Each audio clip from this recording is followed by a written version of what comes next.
across Nigeria, we bring you news and information that will make your day. We are news. We are 24 News Radio TV.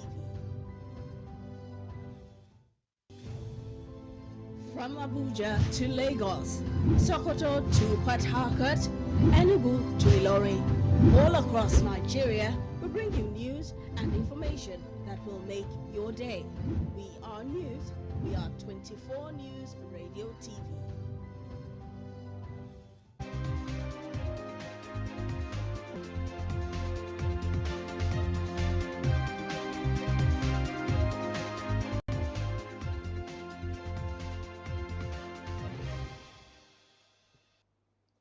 A lovely afternoon to you. Many thanks for joining us on the news at noon on 24 News Radio and Television. My name is Grace Nwafo. The federal government has withdrawn its criminal complaint against Ms. Comfort Emerson, the passenger accused of unruly behavior aboard an Ibom Air flight, and reduced the flight ban imposed on Fuji musician star Wasiu Ayinde Marshal, popularly known as K1.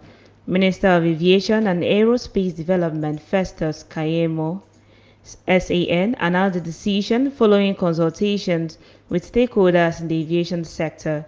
According to the minister, the resolutions were reached after reviewing the incident, considering appeals from well-meaning individuals and considering the remorse shown by those involved. Kayamo revealed that Ibom Air has agreed to withdraw its complaint against Ms. Emerson, who was arrested over the August 10 incident. Following the withdrawal, the airport command and the police prosecutor will take steps to secure her release from Kirikiri prison this week. The airline operators of Nigeria has also agreed to lift the lifetime flying ban placed on her, with details to be announced soon. On the Value Jet incident involving Kwam1, the minister disclosed that the Nigerian Civil Aviation Authority will reduce its ban to 1 month. FAAN also plans to engage the musician as an ambassador for airport security protocols. The 1-month ban will also apply to Value Jet Captain Oluronti Ugoyi and First Officer Ivan Oloba, whose licenses will be restored after mandatory professional reappraisal. The Economic and Financial Crimes Commission has granted bail to former Sokoto State Governor Aminu Tambuwal after questioning him over alleged fraudulent cash withdrawals totaling 189 billion naira. Tambuwal, who governed Sokoto State from 2015 to 2023, was invited to the EFCC headquarters in Abuja on Monday. He was interrogated by investigators and subsequently detained by the Commission's corporate headquarters. According to EFCC sources, the withdrawals are suspected to contravene the Money Laundering Prevention and Prohibition Act 2022. Another EFCC official, who asked to be unnamed, confirmed that Tambuwal was in custody while the investigation continued. Sources said the former governor had been released after meeting his bail conditions, which were described as non-stringent. However, his passport remains in the custody of the EFCC. And from the political space, the Kebbi State chapter of the African Democratic Congress has suspended the members of its leadership over allegations of misconduct, financial mismanagement, and poor leadership. At a press briefing in Benin Kebbi, the State Publicity Secretary Jamilu Mohammed announced the suspension of the party chairman Sufiya Nubala, deputy chairman Junaidu Mohammed Moody, and Secretary Hawau Mohammed. He said the action followed extensive consultations with party stakeholders. Mohammed accused the trio of diverting party funds for personal use, taking unilateral decisions without the State Working Committee's consent, and failing to uphold transparency, accountability, and party unity. The party also warned the public against transacting any party business with the suspended officials and urged INEC and security agencies to clamp down on early political campaigns in breach of the Electoral Act. And from Cross River State, the Cross River State House of Assembly has passed 642 billion naira as the state 2025 supplementary budget. Recall that the Assembly had passed the 2025 appropriation on December 24, 2024, with an approved budget size of 538 billion naira, tagged Budget of Sustainable Growth. The supplementary budget therefore shows a variance of 26% increase over the original approved budget. The lawmakers stated that the approval of the supplementary budget was necessitated by Governor Bassey Otu's commitment to the infrastructural development of the 18 local government areas of the state. Chairman of the Assembly's Finance and Appropriation Committee, Okon Owona, who presented the report to his committee, stated that the supplementary budget became necessary to accommodate several critical expenditures that were not originally captured in the 2025 budget. The lawmaker informed that the supplementary budget introduced an upward adjustment across sectors like administration, economic, law and justice, regional and social, adding that the budget will be financed from IGR, aids and grants, and the Federal Account Allocation Committee. This is still the news at noon on 24 News Radio and Television. More stories from the foreign scene and the world of sports will come your way. Stay with us.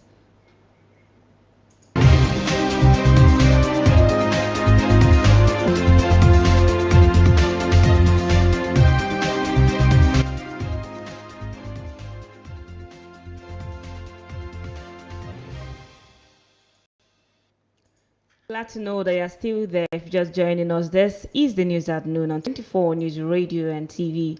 Over now to the foreign scene. Ukrainian President Volodymyr Zelensky is joining European leaders in talks aimed at increasing pressure on US President Donald Trump to side with Ukraine during Friday's summit with his Russian counterpart in Alaska. In an online call with Trump, the leaders are expected to reiterate that no decisions should be taken without Ukraine, including changing its borders by force. Trump has said any peace deal would involve some swapping of territories, and it is believed one of Russian President Vladimir Putin's demands is that Kyiv surrenders the parts of Donbass it still controls.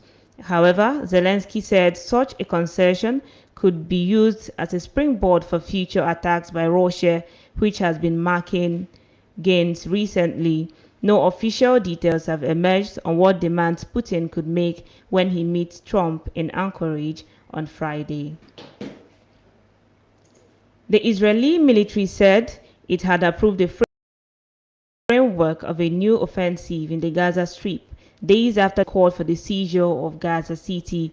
A statement released by the army said Armed Forces Chief Lieutenant General Ayal Zameh approved the main framework of the IDF's operational plan in the Gaza Strip. Prime Minister Benjamin Netanyahu's government has not provided a precise timetable for when Israeli troops will enter the territory's largest city, where thousands have taken refuge after fleeing previous offensives. Gaza's Civil Defense Agency said Israeli airstrikes on Gaza City have intensified in recent days, with the residential neighborhood of Zitun and Sabra hit with very heavy airstrikes targeting civilian homes, possibly including high-rise buildings. News of the military's approval of the plan comes hours after Hamas said the senior delegation had arrived in Cairo for preliminary talks with Egyptian officials on a temporary truce.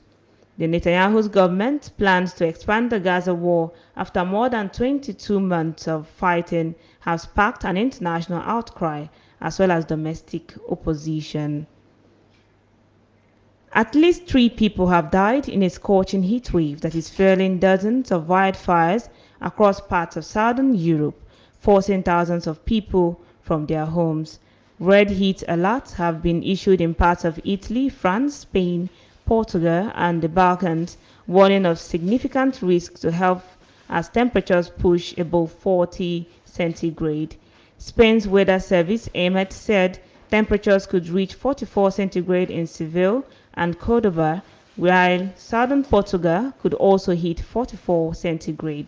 Spanish Prime Minister Pedro Sanchez said that rescue services are working tirelessly to extinguish the fire. In Spain's northwestern region, almost 4,000 people were evacuated and more than 30 blazes were reported, with one with one threatening the UNESCO-listed Las Medullas, renowned for its ancient gold mines. Another 2,000 people were evacuated from hotels and homes near the tourist hotspot of Tarifa in the southern region of Andalusia.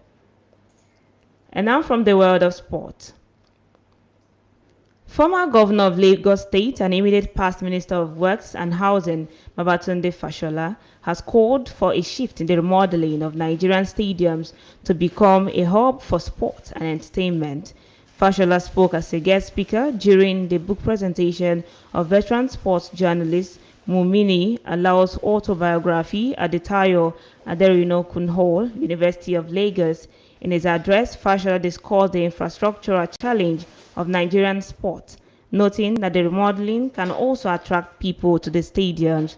Currently, Nigeria has two CAF-accredited stadiums, the 60,000 capacity Moshood Abiola National Stadium in Abuja and the Godswill Akpabio Stadium in Uyo, among the many facilities scattered across the country. The former Lagos State Governor made a call for a shift as well as safety concerns. And that is a wrap on the news at noon on 24 News Radio and Television. Do stay tuned for more programs to be coming your way. My name is Grace Nwafo. Have a lovely afternoon.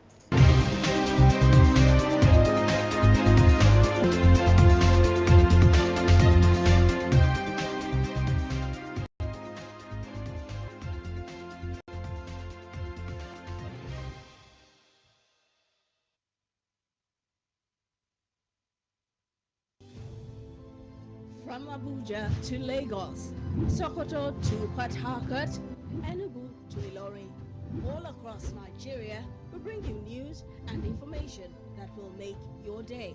We are news. We are 24 News Radio TV.